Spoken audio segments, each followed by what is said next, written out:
کے اندر ایک مرتبہ پھر رمضان المبارک کی یہ عظیم نعمت عطا فرمائے۔ اس پر ہم اس کا جتنا بھی شکر ادا کریں میں سمجھتا ہوں، اور پھر اس کے ساتھ ہی ساتھ رمضان المبارک کی ان کو 2 سال میں ہمیں ضلع نمبر 5 کی انتظامیہ کے زیر اہتمام اس نور محل شاہی حال کے اندر ایک مرتبہ پھر 5 روزہ دروس عرفان القرآن کے انعقاد کی توفیق دی۔ ان 5 روزہ دروس عرفان القرآن کی آج دوسری نشست ہے، جس کا آج کا موضوع اور عنوان ہے زکوٰۃ اور اس کی اہمیت۔ چونکہ دامن وقت میں گنجائش زیادہ نہیں ہے، ابھی مجھے محترم اصغر ساجد صاحب فرما رہے تھے کہ ہم نے 6:30 بجے کلوز کرنا ہے، اپنے جابس پر اور طلباء نے اسکولوں میں کالجز میں جانا ہے، تو میں بغیر کسی تمہید میں گئے بغیر صرف ایک بات کے ساتھ کہ جس حسن نظم، جس خوبصورتی اور جس محبت اور ذوق و شوق کے ساتھ ایک مرتبہ پھر اس میرج حال میں 5 روزہ دروس عرفان القرآن کی نشستوں کا انعقاد کیا گیا ہے، میں اس پر ضلع نمبر 5 تحریک منہاج القرآن اور اس کے جملہ عہدیداران کو، ذمہ داران کو، رفقاء کو، کارکنان کو اور ہر اس شخص کو جس نے کسی بھی حوالے سے ان دروس عرفان القرآن کی نشستوں کے انتظام و انصرام میں حصہ لیا ہے، ان کو دل کی گہرائیوں سے مبارکباد بھی پیش کرتا اور دعا کروں کہ اللہ رب العزت آپ کی اس کاوش کو اپنی بارگاہ میں شرف قبولیت عطا فرمائے۔ اور ابھی جیسا کہ مجھے محترم اصغر ساجد صاحب بتا رہے ہیں کہ ضلع نمبر 5 تو یقیناً ہے، مگر ضلع نمبر 5 میں بھی 5 پی پی حلقہ جات میں سے یہ پی پی 168 کے زیر اہتمام ہو رہا ہے، تو میں پی پی 168 کی انتظامیہ کو بالخصوص، جس میں تحریک منہاج القرآن، پاکستان عوامی تحریک، منہاج یوتھ لیگ، مصطفی اسٹوڈنٹس موومنٹ، منہاج القرآن علماء کونسل اور منہاج القرآن کی ملی، ان جملہ فورمز کے جملہ قائدین کو، ذمہ داران کو، عہدیداران کو صمیم قلب سے مبارکباد بھی پیش کرتا اور دعا کروں کہ اللہ رب العزت آپ کی ان کاوشوں کو اپنی بارگاہ میں شرف قبولیت عطا فرمائے اور ان نشستوں سے مستفید ہو کر ہم سب کو اپنی دنیا اور آخرت کو سنوارنے کی توفیق عطا۔ جیسا کہ میں نے عرض کیا اور آپ احباب نے یقیناً تشہیری میٹیریل پہ پڑھ لیا ہوگا کہ آج کی ہماری اس نشست کا عنوان ہے زکوٰۃ اور اس کی اہمیت۔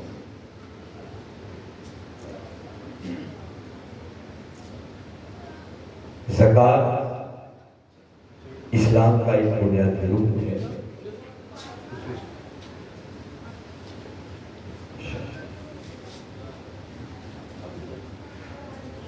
مجموعی طور پر یہ اسلام کا تیسرا بنیادی رکن ہے، مگر مالی عبادات کے اندر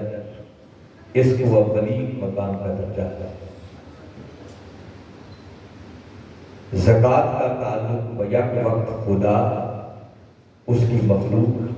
اور انسان کے اپنے اخلاق اور جذبات کے ساتھ۔ اگر ہم تاریخ کا مطالعہ کریں تو زکوٰۃ کا تصور اور اس کا کنسیپٹ ہر نبی کی شریعت میں کسی نہ کسی رنگ میں موجود ہے، مگر یہ اسلام ہی ہے جس نے پہلی مرتبہ اسے دین کے ایک رکن، ایک مسلمان پر فرض اور ایک عظیم الشان عبادت کے طور پر مقرر اور ایک منظم، منضبط اور معین اور ایک ادارے اور انسٹیٹیوشن کا حصہ ہے۔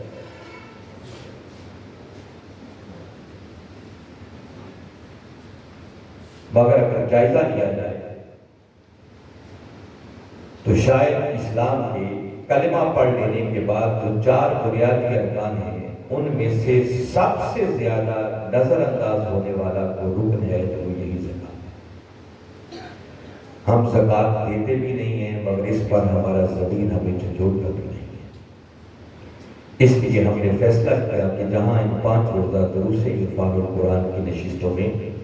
دیگر موضوعات پر بات ہوگی، وہاں ساتھ ہی ساتھ اس اہم ترین فریضے کی طرف بھی لوگوں کو متوجہ کرنا بہت ضروری ہے، اور ہم نے اس موضوع کو بھی ان نشستوں کے عنوانات میں شامل کیا۔ حاضرین مکرم، یاد رکھیں کہ زکوٰۃ کی فرضیت قرآن، حدیث اور اجماع امت سے ثابت ہے۔ زکوٰۃ کا انکار کرنے والا مطلقاً کافر ہے، اور جو اس کو ماننے کے باوجود ادا نہیں کرتا وہ فاسق ہے، اللہ کی بارگاہ میں گنہگار شمار ہوگا، اس کی گرفت ہوگی اور اسے اس کا حساب دینا پڑے گا، اور وہ مستحق عذاب ہے۔ قرآن پاک کا اگر مطالعہ کریں تو زکوٰۃ کا وجود، جیسے میں نے پہلے ذکر کیا کہ یہ صرف اللہ رب العزت نے اپنے محبوب مکرم صلی اللہ علیہ وسلم کی امت پر ہی اسے فرض قرار نہیں دیا، بلکہ زکوٰۃ کی اہمیت کا اس بات سے اندازہ لگائیں کہ کسی نہ کسی رنگ زکوٰۃ، خیرات، صدقہ یا دان، اس کا تصور ہر کرنے کی شریعت میں۔ باقی تاریخ تو ایک طرف رہی، صرف قرآن پاک کا مطالعہ کریں تو ہمیں اس بات کی تائید ملتی ہے۔ سورہ انبیاء کو پڑھیں، باری تعالیٰ نے حضرت ابراہیم علیہ السلام، حضرت اسحاق علیہ السلام، حضرت اسماعیل علیہ السلام کا ذکر کیا، اور ان کا ذکر کرتے ہوئے ارشاد فرمایا وَأَوْحَيْنَا إِلَيْهِمْ فِعْلَ الْخَيْرَاتِ وَإِقَامَ الصَّلَاةِ وَإِيتَاءَ الزَّكَاةِ۔ فرمایا یہ ابراہیم، اسحاق اور اسماعیل علیہ السلام یہ میرے وہ پیغمبر ہیں کہ جن کو ہم نے امامت کے منصب پر پائے، اور پھر ایک کی طرف اعمال خیر، نماز کا قائم کرنا اور زکوٰۃ کا ادا کرنا، ان احکامات کی ہم نے وحی کیا، جس سے پتہ چلا کہ ان انبیاء کرام کی شریعتوں کے اندر بھی زکوٰۃ کا ادا کرنا موجود ہے۔ آپ کبھی سورہ مریم کو پڑھیں، حضرت اسماعیل علیہ السلام کا ذکر اور ان کا تعارف کرواتے ہوئے باری تعالیٰ نے خود ارشاد فرمایا وَقَانَ يَأْمُرُ أَهْلَهُ بِالصَّلَاةِ وَالزَّكَاةِ، کہ اسماعیل علیہ السلام میرے وہ پیغمبر ہیں جو اپنے اہل خانہ کو، اپنی امت کو نماز قائم کرنے کا اور زکوٰۃ ادا کرنے کا حکم فرمایا۔ اس کا مطلب کہ زکوٰۃ کی ادائیگی ہوتی شریعت میں، حتیٰ کہ حضرت عیسیٰ علیہ السلام اسی سورہ مریم کے اندر ذکر ہے، جب آپ نے آغوش مادر میں کلام کیا، وہ لمبا مضمون ہے جو اس کی تفصیل میں نہیں کرتا، اور اس کا ایک حصہ یہ ہے جس میں وہ خود اپنی نسبت فرماتے ہیں وَأَوْصَانِي بِالصَّلَاةِ وَالزَّكَاةِ مَا دُمْتُ حَيًّا، کہ اللہ رب العزت نے مجھے تاکیدی حکم ارشاد فرمایا ہے کہ جب تک میں زندہ رہوں نماز قائم کروں اور زکوٰۃ ادا کروں۔ اس کا مطلب کہ زکوٰۃ کا کنسیپٹ اور تصور حضرت عیسیٰ علیہ السلام کی شریعت میں موجود ہے، مگر جیسا میں نے عرض کیا کہ یہ اسلام ہی وہ دین ہے کہ جس نے اس زکوٰۃ کو دین کے ایک رکن کے طور پر، ایک مسلمان پر فرض کے طور پر، اور اس کو ایک عظیم الشان عبادت کے طور پر، زکوٰۃ کا ادا کرنا بھی اتنا ہی ضروری ہے جتنا کہ نماز کا قائم کرنا ضروری ہے۔ ان دونوں کی فرضیت میں وہ رتی برابر نہیں، مگر افسوسناک صورتحال یہ ہے کہ میں نے بتایا کہ توحید و رسالت کی گواہی کے بعد اسلام کے 4 بنیادی رکن ہیں، جن میں پہلے نمبر پر نماز کا قائم کرنا ہے، پھر زکوٰۃ کا ادا کرنا ہے، پھر رمضان کے روزے رکھنا ہے، اور اگر اللہ نے استطاعت دی ہے تو بیت اللہ کا حج ہے۔ مگر ان 4 ارکان کو اگر دیکھا جائے تو زکوٰۃ ایک ایسا رکن ہے کہ ہم زکوٰۃ دیتے بھی نہیں ہیں، مگر اس پر ہمیں ضمیر ملامت بھی نہیں کرتا۔ سب سے زیادہ نیگلیکٹ ہونے والا اور نظر انداز ہونے والا اگر کوئی رکن ہے تو وہ یہی زکوٰۃ ہے۔ دیکھیے رمضان المبارک کا مہینہ ہے، اگر انسان روزہ نہ رکھے نا اور تھوڑا سا بھی ضمیر زندہ ہو تو ضمیر جھنجھوڑتا ہے، ملامت کرتا ہے کہ تو کیسا مسلمان ہے، تجھے روزہ رکھنے کی بھی توفیق نہیں۔ مگر زکوٰۃ ایک ایسا فریضہ ہے کہ ہم زکوٰۃ دیتے بھی نہیں ہیں اور ہمارا ضمیر اس پر ہمیں جھنجھوڑتا ہے۔ اس قدر بحثیت امت ہم زکوٰۃ کی ادائیگی سے غفلت کا شکار ہیں۔ آج کی اس نشست میں میرا مقصود اس فریضے کی طرف متوجہ کرنا ہے، ورنہ زکوٰۃ ایک ایسا سبجیکٹ ہے، ایک گھنٹے کی نشست کے اندر تو صرف اس کا انٹروڈکشن اور تعارف کی بہت سارے اس کے رخ ہیں، بہت ساری جہتیں ہیں جن پر گفتگو ہو سکتی ہے، بات ہو سکتی ہے۔ آج زکوٰۃ کے مسائل بیان کرنا بھی مقصود نہیں۔ میری کوشش اس گھنٹے بھر کی گفتگو کے اندر یہ ہوگی کہ میں آپ کو اس بات کے لیے موٹیویٹ کر سکوں، تیار کر سکوں کہ یہ کتنا اہم فریضہ ہے اور ہم سب کو اس فریضے کی طرف متوجہ ہونے کی ضرورت ہے۔ یہ میری گفتگو کا لب لباب ہونا چاہیے۔ جیسے میں نے عرض کیا کہ جس طرح نماز کا قائم کرنا ضروری ہے، اسی طرح زکوٰۃ کا۔ آپ کبھی قرآن پاک کا مطالعہ کریں، اکثر مقامات پر باری تعالیٰ نے نماز اور زکوٰۃ کا ذکر اکٹھا کیا، جیسے فرمایا اقیموا الصلاۃ وآتوا الزکاۃ کہ نماز قائم کرو اور زکوٰۃ ادا کرو۔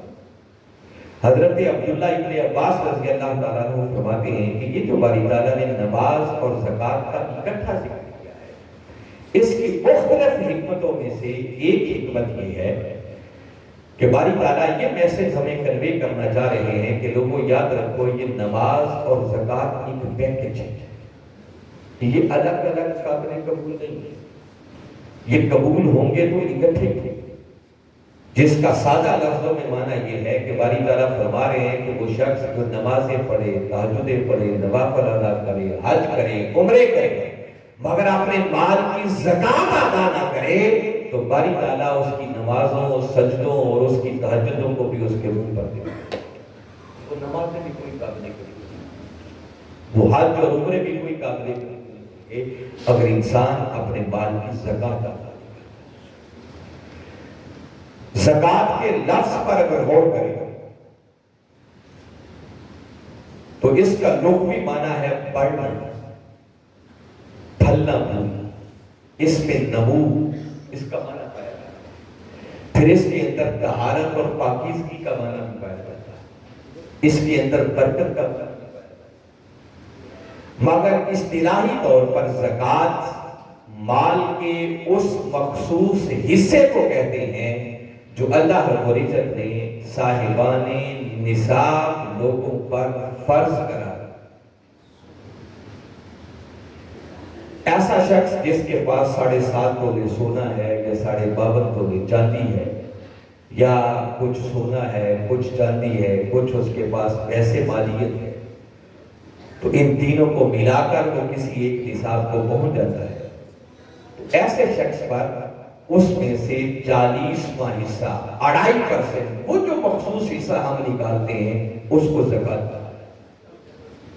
اور یہی زکوٰۃ کا لفظ زکوٰۃ نکالنے کے فعل پر بھی استعمال کیا جاتا ہے، اس عمل کو بھی زکوٰۃ کہا جاتا ہے، زکوٰۃ نکالنا۔ زکوٰۃ اس قدر اہم ترین فریضہ ہے کہ تاجدار کائنات صلی اللہ علیہ وسلم نے ارشاد فرمایا کہ جو شخص اپنے مال کی زکوٰۃ نہیں دیتا، قیامت کا دن ہوگا اس کے مال کو اژدہا بنا کر اس کے گلے میں ڈال دیا جائے گا، جو اس کو ڈسے گا اور کہے گا میں ہی تیرا مال ہوں، اب ذرا اپنے مال کا بدلہ۔ اگر قرآن پاک کا مطالعہ کریں تو سورہ توبہ میں باری تعالیٰ نے ایک مقام پر ارشاد فرمایا والذین یکنزون الذھب والفضہ ولا ينفقونها فی سبیل اللہ فبشرہم بعذاب الیم۔ فرمایا وہ لوگ جو سونے اور چاندی کے ڈھیر اکٹھے کرتے ہیں، مال جمع کرتے ہیں، پھر اللہ کی راہ میں خرچ نہیں کرتے، زکوٰۃ نہیں دیتے، صدقہ نہیں کرتے، خیرات نہیں کرتے، فرمایا میرے محبوب مکرم صلی اللہ علیہ وسلم ایسے لوگوں کو دردناک عذاب کی خوشخبری۔ اور وہ کیسا دردناک عذاب ہوگا؟ ساتھ ہی اگلی آیت میں فرمایا یوم یغما علیہا فی نار جہنم فتقوی بہا جباہہم وجنوبہم وظہور۔ فرمایا جس سونے اور چاندی کے ڈھیر کو اکٹھا کرتے ہیں، مال کو جمع کرتے ہیں، اللہ کی راہ میں خرچ نہیں کرتے، فرمایا قیامت کا دن آئے گا، اس مال کو جہنم کی آگ میں دبا دبا کر ان کے جسموں کو داغا جائے گا، ان کی پیشانیوں کو داغا جائے گا، ان کے پہلوؤں کو داغا جائے گا، ان کی پشتوں کو داغا جائے گا، اور ساتھ کہا جائے گا ھذا ما کنزتم لانفسکم، کہ بندے یہی وہ تیرا مال ہے جسے تو اپنے لیے جمع کرتا تھا، فذوقوا ما کنتم تکنزون، اب اپنے اس مال کا مزہ چکھو جسے تم جمع کیا کرتے تھے۔ آپ اندازہ کر لیں کہ کتنی سخت وعید باری تعالیٰ نے ایک اور مقام پر باری تعالیٰ نے اسی طرح ارشاد فرمایا لا یحسبن الذین یبخلون بما آتاہم اللہ من فضلہ هو خیر لهم بل هو شر لهم سیطوقون ما بخلوا به یوم القیامہ۔ فرمایا وہ لوگ مت گمان کریں کہ جس مال میں وہ بخل کرتے ہیں جو اللہ نے اپنے فضل سے انہیں عطا کیا تھا، کہ ان کا یہ بخل اختیار کرنا اور اس میں کنجوسی کرنا، اللہ کی راہ میں خرچ نہ کرنا، اس مال کی زکات ادا نہ کرنا، فرمایا وہ مت گمان کریں، مت خیال کریں، مت سوچیں کہ یہ ان کے لیے خیر کا ہے۔ فرمایا یہ خیر کا پہلو نہیں، بل ہوا شر لهم، یہ ان کے لیے بہت برا ہے۔ سَيُطَوَّقُونَ مَا بَخِلُوا بِهِ يَوْمَ الْقِيَامَةِ، فرمایا قیامت کا دن آئے گا، ان کے اسی مال کو توق بنا کر ان کی گردنوں میں ڈال دیں۔ حاضرین مکرم ذرا ایک لمحے کے لیے سوچیں کہ وہ مال ہم نے جسے اتنی محنت سے کمایا، جسے سنبھال کر رکھتے تھے، اور وہی مال ایک زکوٰۃ ادا نہ کرنے کی وجہ سے اگر قیامت والے دن ہمارے لیے باعث عذاب بن جائے تو پھر ہم نے سودا گھاٹے کا کیا، کو منافع کا سودا کیا۔ اسی طرح حاضرین مکرم یاد رکھیں، جب میں زکوٰۃ کی بات کر رہا ہوں تو اسی زکوٰۃ کے اندر عشر ہے۔ اللہ نے زمینیں عطا کی ہیں، اس سے فصلیں ہوتی ہیں، فصلوں کا عشر ادا کرنا در حقیقت وہ بھی زکوٰۃ ہے۔ عشر اس لیے کہتے ہیں کہ ہم فصل کا 10واں حصہ دیتے ہیں، اس لیے عشر کہا جاتا ہے، یا 20واں حصہ دیتے ہیں تو اسے نصف عشر کہہ دیا جاتا ہے۔ ایکچولی وہ بھی زکوٰۃ ہے، وہ آپ کے مال کی زکوٰۃ ہو، وہ آپ کی فصلوں کا عشر ہو، یا کسی نے مویشی رکھے ہوئے ہیں، بھیڑیں ہیں، بکریاں ہیں، گائے ہیں، بھینسیں ہیں، اونٹ ہیں، ہر شے پر جو اللہ نے زکوٰۃ مقرر کی ہے، ان ساری چیزوں کے نہ ادا کرنے پر یہی عذاب ہے۔ تو ذرا اندازہ کر لیں کہ یہ ایک ایسا فریضہ ہے کہ جس کی تاکید کتنی آئی ہے، جس کی پر وعید کتنی سنائی گئی ہے، جو ادا نہیں کرے گا، مگر ہم کس قدر غفلت کا شکار ہو چکے ہیں زکوٰۃ کے حوالے سے۔ میں نے جب اس پر غور کیا ہے، اس کی ڈیپتھ اور گہرائی میں جا کر سوچا ہے، تو مجھے ایک ہی بات سمجھ میں آئی ہے کہ یہ جو ہم زکوٰۃ ادا نہیں کرتے، اس زکوٰۃ ادا نہ کرنے کے پیچھے ایک سب سے بڑی وجہ اور سبب یہ ہے کہ ہمارے دلوں کے اندر ایک ڈر رہتا ہے، ایک خوف رہتا ہے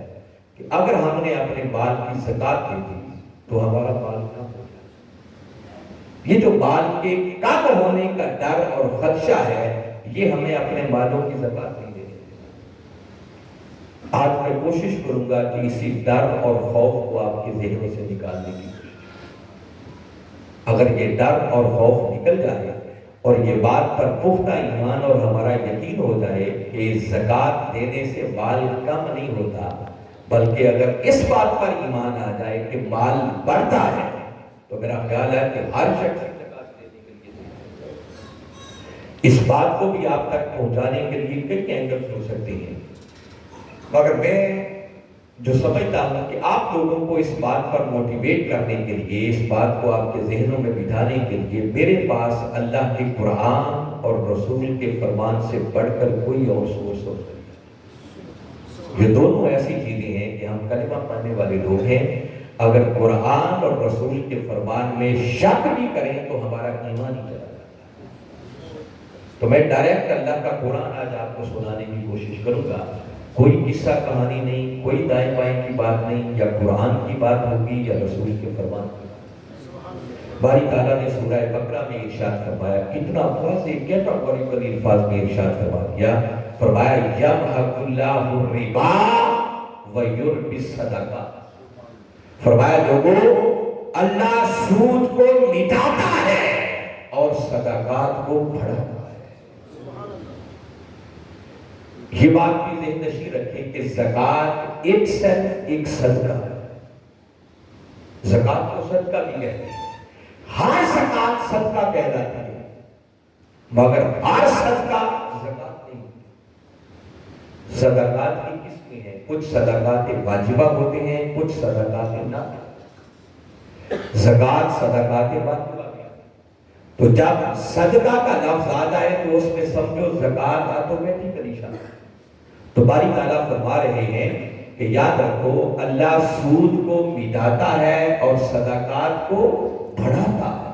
فرمایا جب تم صدقہ کرتے ہو، خیرات کرتے ہو، اپنے مال کی زکوٰۃ نکالتے ہو، تو زکوٰۃ کو زکوٰۃ کہتے ہی اس لیے ہیں کہ وہ معنوی طور پر بقیہ مال کے بڑھنے کا سبب اور ذریعہ بنتا ہے۔ یہ جو زکوٰۃ کے اندر بڑھنے کا معنی پایا جاتا ہے، اور اس مخصوص حصے کو ہم زکوٰۃ کہتے ہیں، میں اس کی ریزن بتا رہا ہوں کہ اس کو زکوٰۃ کہتے ہی اس لیے ہیں کہ وہ بقیہ مال کے بڑھنے کا سبب بن جاتا ہے۔ اور باری تعالیٰ نے قرآن پاک میں اعلان کر دیا کہ لوگوں، میں تمہارے صدقات کو بڑھاتا ہوں، جو صدقہ دیتے ہو اسے بھی بڑھاتا ہوں، اور اس صدقہ کی وجہ سے تمہارے بقیہ مال کے اندر بھی برکت لگا ہے۔ تاجدار کائنات صلی اللہ علیہ وسلم نے ارشاد فرمایا کہ جب تم میں سے کوئی شخص صدقہ دے، اور فرمایا اگرچہ وہ ایک کھجور ہی کیوں نہ ہو، تو فرمایا اللہ اسے اپنے دست قدرت سے داہنے ہاتھ سے وصول اور وصول کرتے پھر اس صدقے کو پالتا ہے، اس کی پرورش کرتا ہے۔ اور مثال دی میرے آقا صلی اللہ علیہ وسلم نے کہ جیسے تم گائے کے بچڑے کو پالتے ہو، اس کی پرورش کرتے ہو، اللہ تمہارے دیے ہوئے اس ایک کھجور کے برابر صدقے کو بھی داہنی ہاتھ میں لے کر پھر اس کی پرورش کرتا ہے، اسے بڑھاتا ہے، حتیٰ کہ وہ ایک کھجور جو صدقہ کے طور پر آپ نے دی تھی، اللہ اس قدر اسے بڑھاتا ہے کہ وہ ایک پہاڑ کی مانند تو وہ صدقہ خود بھی بڑھتا ہے، جو قیامت والے دن آپ کے لیے اجر اور ثواب کا باعث بنے گا، اور اس صدقہ دے دینے کی وجہ سے آپ کا بقیہ مال بھی بڑھ جاتا ہے۔ جو بات میں نے پہلے عرض کی نا کہ ہم دیتے اس لیے نہیں ہے کہ ہمارے ذہنوں کے اندر ایک ڈر ہے، خدشہ ہے کہ میں نے دے دیا تو مال کم ہو جائے، اور یہ جتنا ڈر اور خوف ہے، یقیناً اس خوف کو ہمارے ذہنوں میں پیدا کرنے کے لیے ایک شیطان ہوگا۔ اس نے قسم کھائی ہوئی ہے کہ جو سیدھی راہ پر چلے گا، نیکی کے کام کی طرف آئے گا، مولا میں اسے پورا پورا گمراہ کرنے کی کوشش کروں گا، اور وہ اپنی ڈیوٹی پوری ادا کرتا ہے۔ اس بات کو کبھی سمجھنا ہو کہ شیطان کیسے وسوسے ذہن میں ڈالتا ہے، میں بالکل ایک سادہ سی مثال دیتا ہوں، باقی ہر شخص اندازہ کر سکتا ہے کہ کب کب کس کس موقع پر اس کے ساتھ کیا کیا ہوتا ہے۔ جمعے کا دن ہو، آپ مسجد میں گئے ہوئے ہوں، مسجد زیر تعمیر ہو، مولانا صاحب بڑی موٹیویشنل تقریر کر رہے ہوں کہ بھئی اللہ کا گھر زیر تعمیر ہے، آؤ اس کے لیے کچھ حصہ ڈالو، یہ دنیا اور آخرت کی بخشش کا ذریعہ بنے۔ کچھ بعید نہیں ہے کہ علامہ صاحب کی موٹیویشنل تقریر سن کر آپ تیار ہو جائیں کہ چلیں آج میں بھی 10,000 دیں گے۔ ابھی آپ دینے کے لیے اٹھتے نہیں ہیں، ابھی صرف ارادہ کیا ہے اور شیطان اپنا کام دکھا چکا۔ وہ آپ کے ذہن میں کتنے وسوسے ڈال دیتا ہے کہ اچھا 10,000 دینے لگا ہے، بجلی کا بل بھی دینا، بچوں کی فیسیں بھی آنے، بچی کی شادی بھی کرنی ہے، وہ اخراجات کہاں سے، فلاں ضرورت بھی رہتی ہے، فلاں ضرورت بھی رہتی ہے، وہ ہزار ضرورتیں آپ کے سامنے لا کے کھڑا کرتا ہے۔ اور کچھ بعید نہیں ہے جس شخص نے 10,000 دینے کا ارادہ کیا تھا، وہ اٹھنے سے پہلے پہلے وہ کہے کہ چلو آج 10,000 نہیں 5,000۔ شیطان پھر بھی نہیں، اس کے بعد وہ پھر وسوسے آپ کے دل میں ڈالتا ہے کہ کچھ بعید نہیں ہے کہ جب آپ اٹھ کے جا کے مولانا صاحب کو پکڑانے لگے تو آپ اس نتیجے تک پہنچ چکے ہیں کہ چلو اس مرتبہ 500 کافی ہے، باقی وہ کس قدر بندے کے ارادے اور یہ جو میں نے بات کی ہے اللہ نے اس بات کا ذکر اللہ سے بڑھ کر ہماری اس نیچر اور فطرت اور ان حالات سے کوئی بات نہیں. باری تعالیٰ نے سورہ بقرہ میں بات کی، فرمایا الشیطان یعدکم الفقر، فرمایا جب تم دینے لگتے ہو تو شیطان تمہارے دلوں میں وسوسے پیدا کرتا ہے کہ بندے اگر دے دیا تو خود فقیر ہو جائے گا، اب ضرورت نے کہاں سے پوری کریں. وَيَأْمُرُكُمْ بِالْفَحْشَاءِ، اور اگر برائی کی بات آ جائے، بے حیائی کی بات آ جائے تو تمہیں انکریج کرتا ہے، بڑی حوصلہ افزائی کرتا ہے کہ بندے خرچ کر، بڑا نام پیدا ہوتا ہے. تو مولا پھر شیطان تو اپنا کام کر رہا ہے، کوئی اس کا توڑ بھی ہے. تو اسی آیت کریمہ میں متصل اگلے کریمہ باری تعالیٰ نے کیا ایمان افروز بات فرمائی، فرمایا اگر شیطان تمہارے دلوں میں یہ وسوسے پیدا کرتا ہے کہ بندے دینے سے خود فقیر ہو جائے گا، غریب ہو جائے گا، ضرورتیں کہاں سے پوری کرے گا، تو فرمایا میرے بندوں سن لو، بالکل متصل اگلے کلمات ہیں. فرمایا واللہ یعدکم مغفرۃ منہ، تو فرمایا اس شیطان کے مقابلے میں دوسری طرف میں رحمان تم سے یہ وعدہ کرتا ہوں کہ بندے میری راہ میں دے کر دے. پہلی خوشخبری یہ ہے کہ تجھے تیرے گناہوں کی بخشش اور مغفرت کا پروانہ عطا کر، تمہیں مغفرت عطا کر. مولا ٹھیک ہے پچھلے گناہ تو معاف ہو گئے، مگر ہمارا مادی مسئلہ بھی حل ہوگا یا نہیں ہوگا؟ وہ شیطان جو ہمارے دلوں میں وسوسے پیدا کرتا ہے کہ بندے غریب ہو جائے گا، خود فقیر ہو جائے گا، اپنی ضرورتیں کہاں سے پوری کرے گا، وہ مسئلہ کیسے حل ہوگا؟ باری تعالیٰ نے آگے ایمان افروز ایک کلمہ استعمال کیا، فرمایا تمہارے گناہوں کی بخشش کا پروانہ تو تمہیں عطا کر ہی دوں گا، رہ گیا تمہارا مادی مسئلہ. تو آگے فرمایا مفاد لا، فکر کرنے کی ضرورت نہیں، میری راہ میں دے کر دیکھو، میں خدا وعدہ کرتا ہوں کہ میں تمہارے اوپر اپنے فضل کا دروازہ کھول دوں. اور ذرا سوچو جس خوش نصیب پر وہ مولا اپنے فضل کا دروازہ کھول دے اسے وہ کمی رہ سکتی، کوئی کمی نہیں رہ سکتی. حتیٰ کہ اسی سورہ بقرہ کے اندر اب اس سے بڑھ کر وہ مولا ہمیں کیا نیچے اتر کر سکتا ہے، کہاں تک اس نے ہمارے قریب آ کر ہمیں سمجھانے کی کوشش کی. اب وہ اسی سورہ بقرہ میں اعلان کرتا ہے، وہ کہتا ہے مَثَلُ الَّذِينَ يُنْفِقُونَ أَمْوَالَهُمْ فِي سَبِيلِ اللَّهِ كَمَثَلِ حَبَّةٍ، فرمایا وہ لوگ جو میری راہ میں خرچ کرتے ہیں، صدقہ کرتے ہیں، خیرات کرتے ہیں، اپنے مالوں کی زکوٰۃ نکالتے ہیں، فرمایا ان خرچ کرنے والوں کی مثال ایسے ہی ہے کہ جیسے تم اپنی آنکھوں سے دیکھتے ہو ایک دانہ زمین میں بوتے ہو، تو اس ایک دانے میں سے پھر 7 بالیاں نکلتی ہیں، فی کل سنبلۃ مئۃ حبہ، اور ہر بالی کے اندر پھر 100 دانہ پیدا ہوتا ہے. اتفاق سے ویسے ہی گندم پک کر تیار ہو، تو کبھی مولا کے اس کرم کو دیکھنا ہو تو اس فصل کو جا کر کبھی اندازہ کر. وہ مثال دے کر کہہ رہا ہے کہ نادا انسان جیسے تو اپنی آنکھوں سے دیکھتا ہے کہ ایک دانہ زمین میں بوتا ہے، میں خدا اس میں سے 7 بالیاں نکالتا ہوں اور ہر بالی کے اندر پھر 100 دانہ پیدا ہو جاتا ہے. فرمایا جس طرح میں خدا ایک دانے سے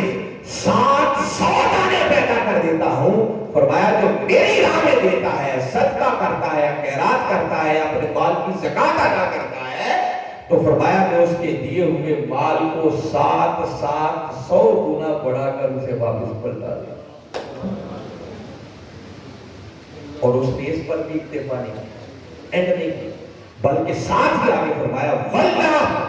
یضاعف لمن یشاء، فرمایا 700 گنا تو کیا اگر میں کرم کرنے پر آ جاؤں تو اس 700 گنا کو بھی پھر کئی مرتبہ ملٹی پلائی کر دیا، اس کو پھر کئی مرتبہ بڑھا. مولا کیسے بڑھا دیتا ہے؟ ویسے تو سمجھانے میں اس نے کمی پہلے کوئی نہیں چھوڑی، مگر ہماری سیٹسفیکشن کے لیے اس نے ایک جملہ پھر ارشاد فرمایا، فرمایا واللہ واسع علیم، کیسے کا پوچھنے والے جانتا نہیں ہے میں خدا بڑی وسعت والا ہوں، میرے خزانوں میں کوئی کمی نہیں. کہتا ہے لوگوں میری راہ میں دو گے تو تمہارے مال میں کمی نہیں ہوگی، بلکہ اتنی گنا بڑھا کر تمہیں واپس لوٹاؤں گا جو تمہارے وہموں گمان میں نہیں. اور اس کے اتنے وعدوں کے باوجود بھی اگر ہمارے اندر کا ڈر نہ جائے، ہمارے اندر کا خوف نہ جائے، اس سے بڑی بدنصیبی ہماری کیا ہو سکتی ہے؟ حتیٰ کہ حاضرین مکرم، اب ایک اور مقام قرآن پاک کا سنیں، ایمان افروز بات باری تعالیٰ نے اسی سورہ بقرہ کے اندر آیت نمبر 245 ہے، اس نے فرمایا من ذا یقرض اللہ قرضا حسنا،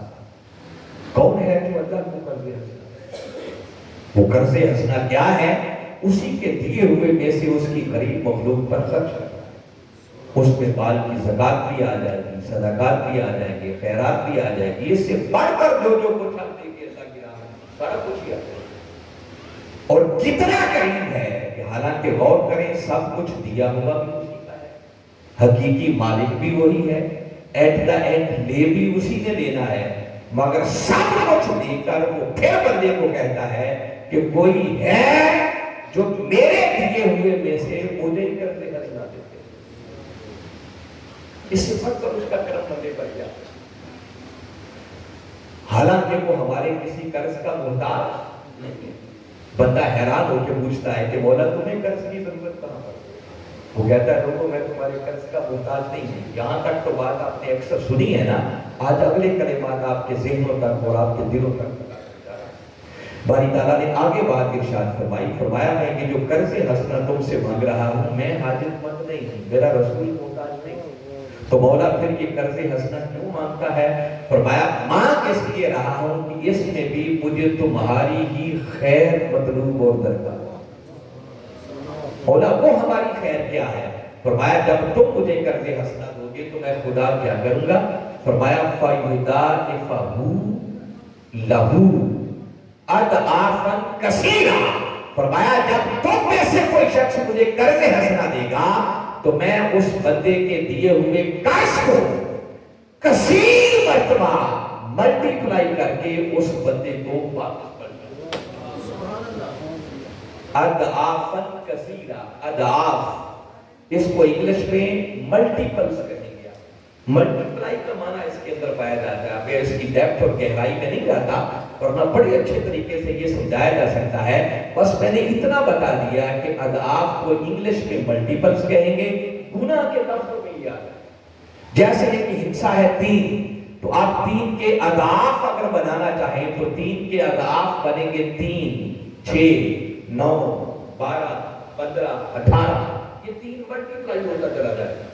3 کو آپ نے 2 سے ملٹیپلائی کیا تو 6 بن گیا، پھر 3 سے کیا تو 9 بن گیا، 4 گنا کیا تو 12 بن گیا، 5 گنا کیا تو 15 بن گیا،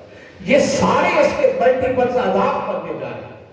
اور وہ یہ نہیں کہہ رہا کہ میں کو 10 مرتبہ بڑھا کے دوں گا، 20 مرتبہ بڑھا کے دوں گا، 100 گنا بڑھا کے دوں گا، وہ کہہ رہا ہے اضعافا کثیرا، بندے میری راہ میں دے کر دے، میں خدا وعدہ کرتا ہوں کہ تیرے دیے ہوئے کو کثیر مرتبہ ملٹی پلائی کر کے کئی گنا بڑھا کر تمہیں واپس لوٹا۔ اس نے کثیر کا لفظ استعمال کیا ہے، اور میں ایمان افروز بات کہنا چاہ رہا ہوں کہ یاد رکھیں آج تک کوئی ایسی عقل انسانی پیدا ہی نہیں ہوئی جو اللہ کی کثیر کو سمجھے۔ اس نے کوئی ایک نمبر نہیں بتایا کثیر کی بات ہے، میں اس کا قلیل تھوڑا سا آپ کو سمجھانے کی کوشش کرتا ہوں، پھر اس کا کثیر خود سمجھتے ہیں۔ تاجدار کائنات صلی اللہ علیہ وسلم نے اس دنیا کی نسبت ارشاد فرمایا الدنیا متاع قلیل، فرمایا لوگوں یہ دنیا ایک متاع قلیل ہے، اس کو قلیل کہا۔ کہیں فرمایا کہ اس دنیا کی حیثیت اللہ کے نزدیک ایک مچھر کے پر جتنی بھی نہیں، یہ اتنی حقیر شے ہے۔ وہ دنیا جو اتنی حقیر ہے، اتنی قلیل ہے، اس قلیل کے اندر بھی اس مولا کی نعمتوں کا عالم یہ ہے کہ باری تعالیٰ نے خود قرآن پاک میں ارشاد فرمایا وَإِن تَعُدُّوا نِعْمَتَ اللَّهِ لَا تُحْصُوهَا، کہ بندے اس قلیل کے اندر میری نعمتوں کا عالم یہ ہے کہ اگر تو گننا چاہے تو تو گن نہیں سکتا، شمار نہیں کر سکتا۔ تو لاہور والوں ذرا ایک لمحے کے لیے رک کے سوچو، جس مولا کے قلیل کا یہ عالم ہو کہ ہم گن نہ سکیں، تو سوچو اس کے کثیر کا عالم کیا۔ وہ کہتا ہے کہ 2، 4، 5، 10 مرتبہ مرتبہ بڑھا کے نہیں دوں وہ کہتا بندے مجھے جیسے حسنہ دے کر دے، میری راہ میں خرچ کر کے دے، میرے ساتھ یہ تجارت بزنس کر کے دے، اور میں اتنی گنا بڑھا کر عطا کروں گا جو تیرے وہم و گمان میں بھی نہیں ہوگا۔ اور آپ نے قرآن پاک کی کیسی آیت آپ کو سنا رہا ہوں جس میں باری تعالیٰ نے اسپیسیفکلی زکوٰۃ کا لفظ استعمال کر کے یہی بڑھانے کا حکم دیا۔ سورہ روم قرآن پاک کا 30واں سورہ ہے اور اس کی آیت نمبر 39 کو فرمایا وَمَا آتَيْتُم مِّن زَکَاةٍ تُرِيدُونَ وَجْهَ اللَّهِ فَأُولَٰئِکَ هُمُ الْمُضْعِفُونَ۔ فرمایا وہ لوگ جو فقط اللہ کی رضا کی خاطر زکوٰۃ ادا کرتے ہیں، یہاں زکوٰۃ کا لفظ ہے ما آتیتم من زکوٰۃ، فرمایا وہ لوگ تریدون وجہ اللہ، فقط مولا کے مکھڑے کی مسکراہٹ کی خاطر، اس مولا کی رضا کی خاطر، فرمایا جو اپنے مالوں کی زکوٰۃ ادا کرتے ہیں، آگے تاکید بھی ہے اور حسن بھی ہے، فرمایا فَأُولَٰئِکَ هُمُ الْمُضْعِفُونَ، فرمایا حقیقت میں یہی زکوٰۃ دینے والے وہ لوگ ہیں جو اپنے مالوں کو بڑھانے والے ہیں۔ فرمایا اگر کوئی مال کو بڑھانا چاہتا ہے تو یہ حسر بتا رہا ہے کہ وہ ایک ہی صورت ہو سکتی ہے کہ وہ شخص اپنے مال کی زکوٰۃ ادا کرے، جو اپنے مالوں کی زکوٰۃ دے گا حقیقت میں اپنے مال کو بڑھانے والا وہ ہے، اس کے علاوہ کوئی شخص اپنے مال کو بڑھا نہیں سکتا ہے۔ قرآن کے یہ کلمات ہیں جس کا مطلب یہ ہے کہ میں نے اللہ کا قرآن آپ کو سنایا ہے کہ زکوٰۃ دینے سے، اللہ کی راہ میں خرچ کرنے سے، لوگوں یاد رکھو مال میں کمی نہیں ہوتی بلکہ وہ مولا کروڑوں گنا آپ کے مال میں برکت ڈالتا ہے۔ اب ہو سکتا ہے کئی لوگ بیٹھے سوچ رہے ہوں کہ علاوہ صاحب ٹھیک ہے ہم انکار تو کر نہیں سکتے، یہ اللہ کا قرآن ہے، کون اس کا انکار کر سکتا ہے، مگر کوئی عقل کی سمجھ میں بھی تو بات آئے کہ مال بڑھتا کیسے؟ ہماری مادی سوچ اور مادی عقل تو یہی کہتی ہے کہ اگر 100 میں سے 2.5 روپے دے دیے تو پیچھے تو 10.5 میں رہے، تو مال بڑھا کیسے؟ ہم تو کہتے کیسے ہی کریں گے نا کہ اپنے مال میں سے 40واں حصہ نکال لیا تو مال تو کم ہو گیا، فصل میں سے 20واں حصہ لے لیا تو وہ کم ہو گیا، 10واں حصہ لے لیا وہ اور کم ہو گیا، تو بڑھتا کیسے ہے؟ کچھ سمجھ تو آئے۔ ویسے تو باری تعالیٰ نے بالکل قرآن کی ابتدا میں کہہ دیا کہ میرے ساتھ سودا کرنا ہے تو پھر بن دیکھے میری باتوں کو ماننا۔ الذین یؤمنون بالغیب، غیب پر ایمان لانا ہوگا۔ فرمایا تمہاری عقل کی سمجھ میں آئے یا نہ آئے، میرے ساتھ سودا تمہیں فائدہ تب دے گا جب آنکھیں بند کر کے اس پر پختہ ایمان اور یقین رکھے، اور جو ڈرتا ہی رہا اس نے سوچا ٹھیک ہے اللہ کہتا ہے بڑھ جائے گا تو دیتا ہوں، مگر جیسے ہی دینے کے لیے جیب میں ہاتھ ڈالا تو ساتھ ہی بلڈ پریشر ہائی ہونا شروع ہو گیا، دل کی دھڑکن بھی تو اندر کا ڈر ہی نہ گیا، خوف ہی نہ گیا۔ تو یاد رکھیں ایسے لوگوں کو مل کر بچنا، ایسے لوگوں کے لیے وہی شعر صادر آتا ہے کہ نہ خدا ہی ملا نہ وصال، نہ ادھر کے رہے نہ ادھر، اس مولا سے سودا کرنا ہے تو وہ کہتا ہے کشتیاں جلا کے آؤ، عقلوں کو ایک طرف رکھ کے آؤ، بس جو کچھ میں اور میرا رسول کہہ دے بس آنکھیں بند کر کے اس پر تمہارا پختہ ایمان ہو، پھر کے سودے پر۔ مگر میں آپ کو تھوڑا سا بتانے کی کوشش کرتا ہوں کہ اس کے دینے کے رنگ کیا کیا ہے، جو تاجدار کائنات صلی اللہ علیہ وسلم نے بتایا، اور انسان تھوڑا سا بھی کوشش کرے تو بات سمجھ میں آتی ہے۔ اس مولا کے دینے کا ایک رنگ یہ ہے کہ جب وہ بندہ اس کی راہ میں صدقہ کرتا ہے، خیرات کرتا ہے، اپنے مال کی زکوٰۃ نکالتا ہے، غریبوں کی حاجات کو پورا کرتا ہے، تو مولا اس دینے کے صدقے اس بندے کو کئی بیماریوں سے محفوظ کرتا ہے۔ آپ ذرا سوچیں اگر اللہ آپ کو ایک موذی بیماری سے بچائے،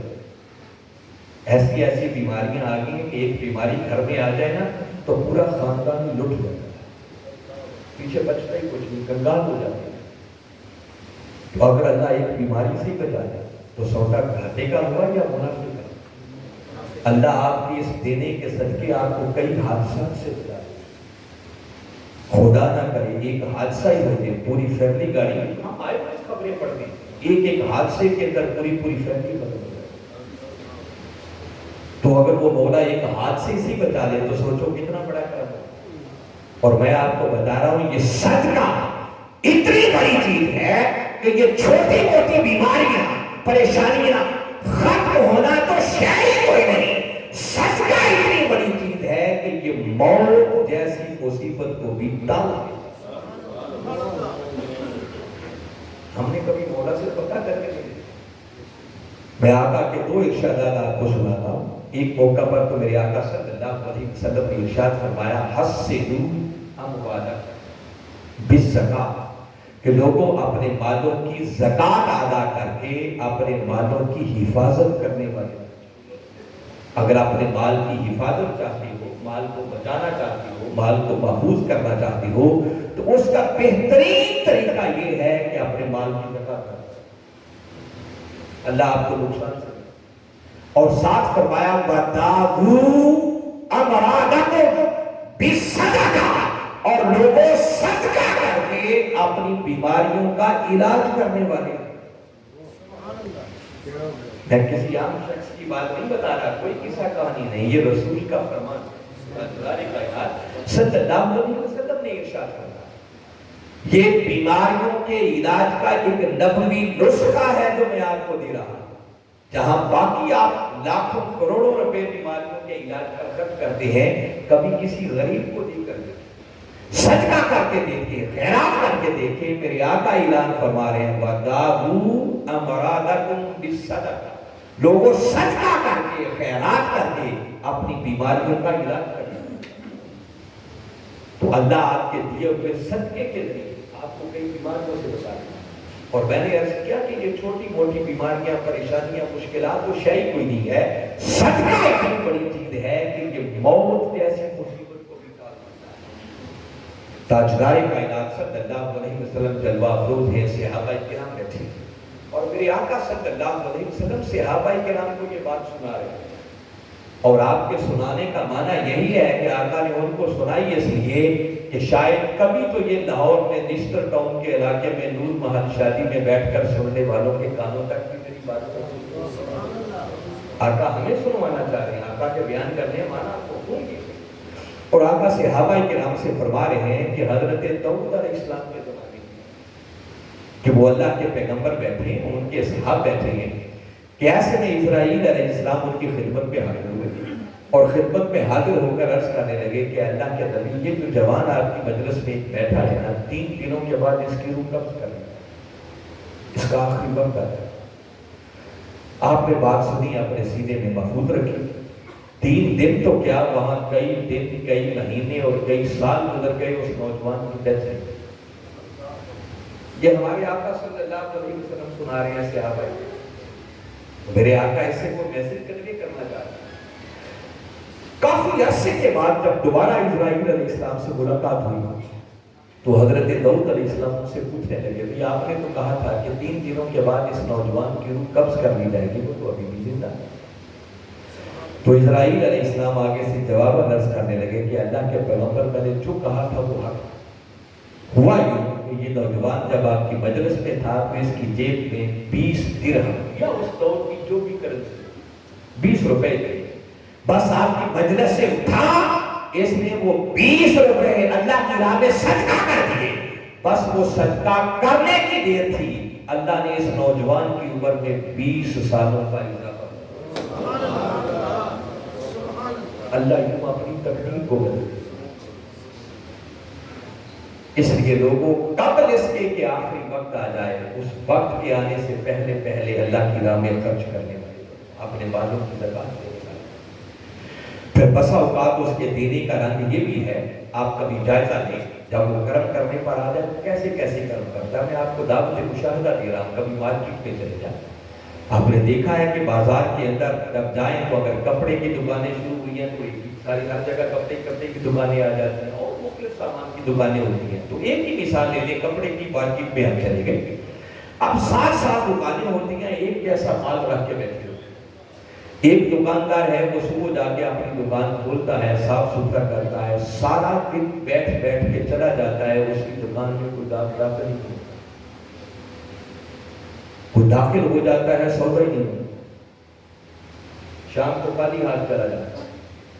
اور ساتھ ہی دوسرا دکاندار وہی مال لے کے بیٹھا ہوتا ہے، مگر گاہکوں کا ایسا تانتا لگا ہوتا ہے، جتنا رش ہوتا ہے کہ اکیلا تو کیا، انہوں نے 10 15 ملازم رکھے ہوتے ہیں، پھر بھی پورا نہیں ہوتا۔ یہ اس کا کرم ہوتا ہے۔ وہ جب کسی پر اپنے فضل کے دروازے کھولتا ہے تو پھر لوگوں کے ذہنوں میں ڈالتا ہے کہ جانا کہاں، وہ برکتیں کیسے آتا ہے۔ اب اس کو بھی میں حدیث مبارکہ سے سنانا چاہ رہا ہوں۔ تاجدار کائنات صلی اللہ علیہ وسلم نے کے بعد بھی اپنے صحابہ کرام کو خود ارشاد فرمایا، ایک شخص تھا، کہیں جا رہا تھا کہ اچانک جاتے ہوئے اس نے دیکھا کہ بادل ہیں، اور بادلوں سے اچانک اس نے آواز سنی، اور اس آواز کے اندر باقاعدہ نام لے کر حکم دیا جا رہا ہے کہ جاؤ اور فلاں شخص کی زمین پر جا کر برسو۔ وہ شخص کہتا ہے کہ مجھے بڑا تعجب ہوا کہ یہ کیسی آواز ہے اور کس کی زمین پر برسنے کا ان کو حکم دیا۔ کہتا تھوڑا ہی میں آگے گیا تو وہ بادل ایک چٹیل سی زمین تھی، وہاں برسے تھے، پانی نے ایک نالے کا رخ اختیار کیا۔ وہ کہتا ہے جدھر پانی جا رہا تھا میں بھی پیچھے چل پڑا،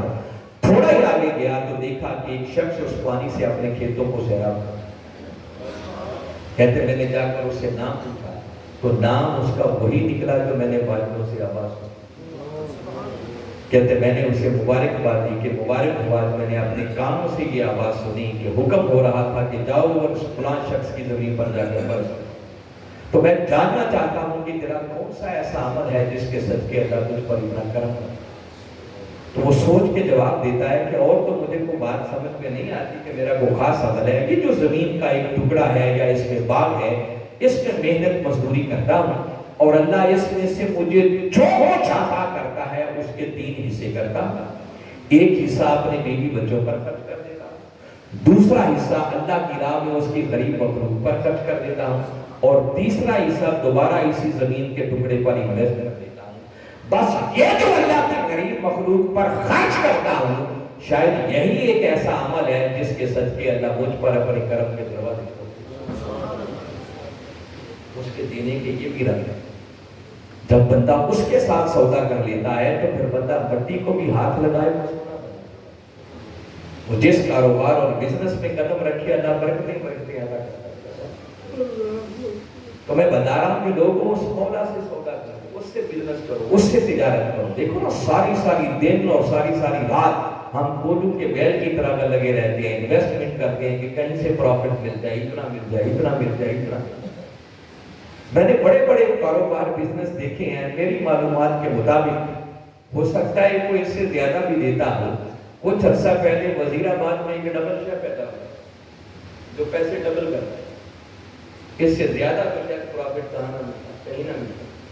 مگر وہ مولا خالی ڈبل نہیں کرتا، وہ تو 700 گنا کی تو مثال دے دیا،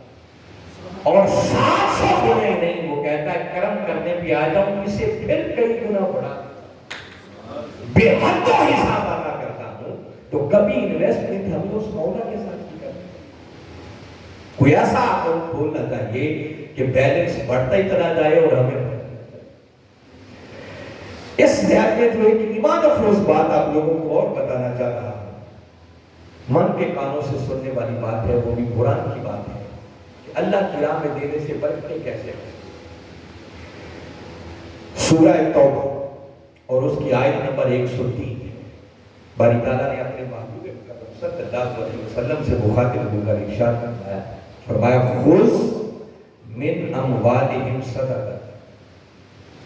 فرمایا میرے محبوب مکرم صلی اللہ علیہ وسلم آپ خود ان کے مالوں سے صدقات وصول کریں۔ صدقے کا لفظ ہے، زکوٰۃ اس کے اندر آٹومیٹکلی شامل ہے۔ تو باری تعالیٰ نے پہلا حکم اپنے محبوب مکرم صلی اللہ علیہ وسلم کو دیا، محبوب آپ ان سے صدقات وصول کریں۔ میں باقی چیزوں کو چھوڑ رہا ہوں، صرف اپنے موضوع سے ریلیٹڈ بات کی طرف آپ کو فرمایا ان سے صدقات وصول کریں، اور پھر کیا کریں؟ تو تطہرہم وتزکیہم بہا، اور اے میرے محبوب مکرم صلی اللہ علیہ وسلم ان سے صدقات وصول کریں، اور صدقات وصول کر کے پھر آپ ان صدقہ دینے والوں کو طہارت، پھر ان کے مال اور ان کی جانوں کے اندر ان کو برکت عطا کریں، وَتُزَكِّيهِمْ بِهَا۔ اگلے کلمات بڑے قابل غور ایمان افروز کلمات ہیں جو آج کی اس نشست کا ایک تحفہ دے کے جا رہا ہوں۔ پھر باری تعالیٰ آگے اپنے محبوب سے فرماتے ہیں کہ محبوب ان سے صدقات وصول کریں، ان کی طہارت اور برکت عطا کریں، اور آگے فرمایا وَصَلِّ عَلَيْهِمْ، اور اے میرے محبوب مکرم صلی اللہ علیہ وسلم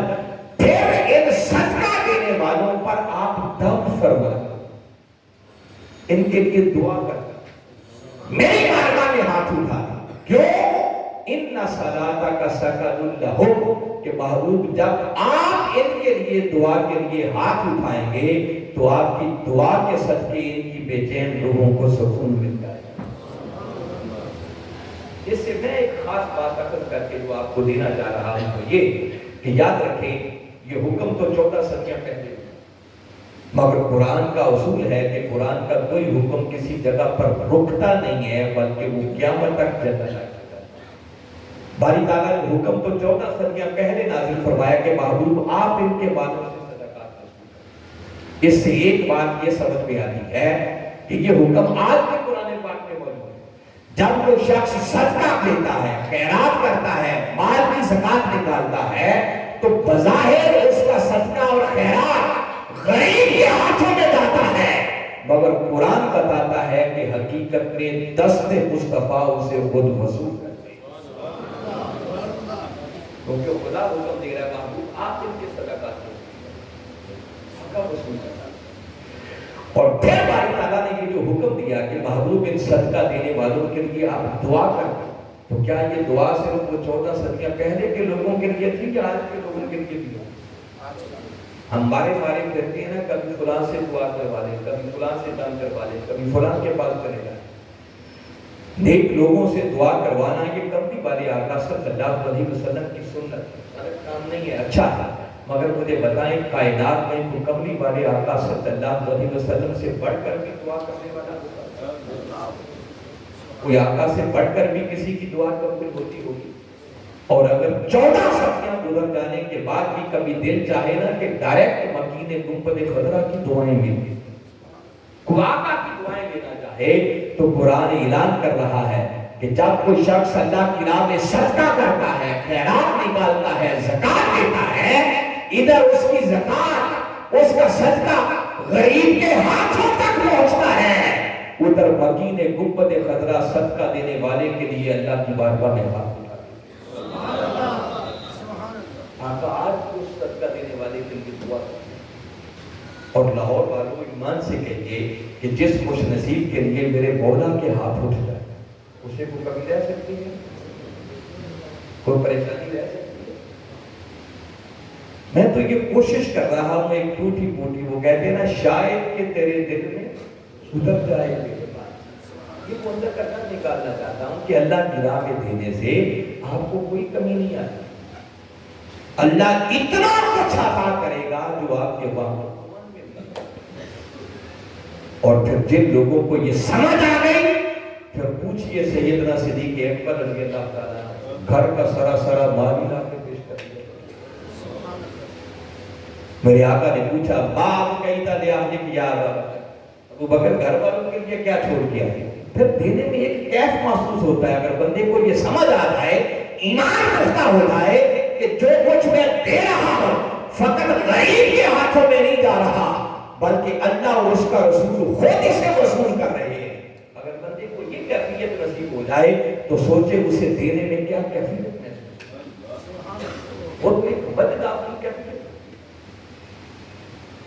جن کو یہ حال نصیب ہوتا ہے یہ بات سمجھ میں آ جاتی ہے، تو میرے آقا نے پوچھا باپ کیتا لے آنے کی یاد ابو بکر گھر والوں کے لیے کیا چھوڑ کے آتے ہیں؟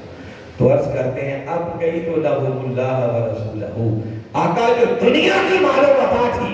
وہ تو لا کر آپ کے قدموں میں پیش کر دی، رہ گئے گھر والے، تو ان کے لیے اللہ اور اس کا رسول چھوڑ کر آیا، پھر وہ سارا کچھ ہی لگا دیا۔ پوچھئے مولا کائنات علی شیر خدا سے، کسی نے پوچھا آپ نے کبھی زکوٰۃ بھی دی ہے؟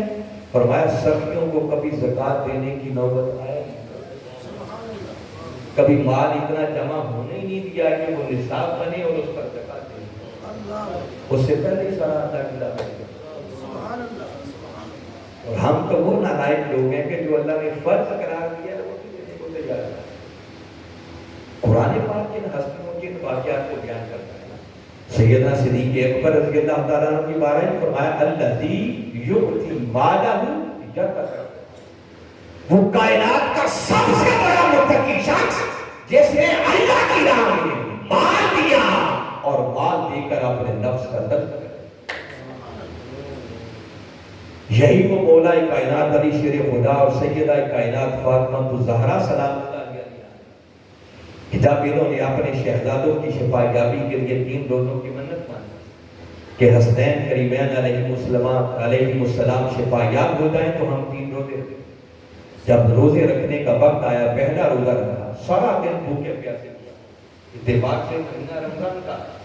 ہم بھی روزے میں ہوتے ہیں، اور جب روزہ کھولنے کا وقت ہو تو ہماری کیفیت کیا ہوتی ہے اور ذرا ان کی کیفیت ہوئی۔ سارا دن روزے کی کیفیت میں گزرا، شام ہوئی، دسترخوان پر بیٹھے، قریب تھا کہ روزہ افطار کر دے، دروازے سے آواز آئی کہ میں ایک مسکین ہوں، کوئی ہے جو آج کا کھانا مجھے دے دے؟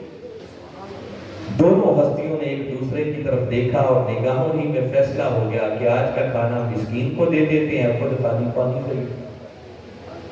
کھانا اٹھایا مسکین کو دے دیا، پھر دوسرے دن روزہ رکھا، پھر سارا دن روزے کی کیفیت میں گزرا، شام ہوئی، دسترخوان پر بیٹھے۔ اب دیکھیں نا مولا کائنات علی شیر خدا کا دسترخوان ہے، ہماری طرح کو 10 ڈشیں تو نہیں سجی ہوگی، کیا ہوگا؟ جو کی خشک روٹی ہوگی، چند کھجوریں ہوں گی، سادہ پانی ہوگا، اور یہ ان کی مجبوری نہیں تھی، یہ ان کا فقر بھی اختیاری تھا، وہ کونین کے مالک لوگ، سب کچھ تو وہ تقسیم کر دیا کرتے تھے، کئی دن گھروں میں چولہا نہیں جلتا تھا، ایسی کیفیت بھی آ جاتی، بچا کے رکھنے کچھ نہیں تھے، تو کیا ہوگا دسترخوان کا؟ دوسرا دن شام ہوئی، قریب تھا کہ روزہ افطار کر دیں، پھر دروازے سے آواز آئی میں ایک یتیم ہوں، کئی دنوں سے بھوکا ہوں، کوئی ہے جو آج کا کھانا مجھے دے دے؟ دونوں ہستیوں نے دوسرے دن کا کھانا اٹھایا، اس یتیم کو دے دیا، پھر خالی پانی سے افطار کر دیا، پھر تیسرا دن ہوا، پھر روزہ رکھا، پھر شام ہوئی، پھر دروازے اللہ پھر آپ نے نیک بندوں کا امتحان لیا، پھر دروازے سے آواز آئی کہ میں ایک اسیر ہوں، قیدی ہوں، کوئی ہے جو آج مجھے بھوکے کو کھلائے؟ دونوں ہستیوں نے تیسرے دن کا کھانا اٹھایا، اس قیدی اور اسیر کو کھلا دیا۔ جب تینوں دن کبھی مسکین کو، کبھی یتیم کو، کبھی اسیر کو دیتے رہے اور خود خالی پانی سے افطار کرتے رہے، تو باری تعالیٰ کو ان کی یہ ادا اتنی پسند آئی کہ باری تعالیٰ نے ان کے اسی عمل کو آسمانوں سے قرآن بنا کے نازل کیا۔ سورہ طاہر کی آیتیں آ گئیں، وَيُطْعِمُونَ الطَّعَامَ عَلَىٰ حُبِّهِ مِسْكِينًا وَيَتِيمًا وَأَسِيرًا إِنَّمَا نُطْعِمُكُمْ لِوَجْهِ اللَّهِ لَا نُرِيدُ مِنكُمْ جَزَاءً وَلَا شُكُورًا۔ فرمایا ہمارے کچھ بندے ایسے بھی ہیں جو ہماری رضا کی خاطر اپنا کھانا کبھی مسکین کو دے دیتے ہیں، کبھی یتیم کو دے دیتے ہیں، کبھی اسیر کو دے دیتے ہیں، اور جاتے ہوئے انہیں یہ بھی کہتے ہیں کہ بابا جو کچھ تمہیں دیا کوئی بدلہ دینے کے لیے نہیں کہ کل تم بھی ہمیں دو، کوئی احسان کرنے کے لیے نہیں، تو کیوں دیا؟ لِوَجْهِ اللَّهِ، بلکہ جاتے ہوئے سائل سے یہ بھی کہتے ہیں کہ بابا جو کچھ دیا فقط مولا کے منہ دیکھی مسکراہٹ کی۔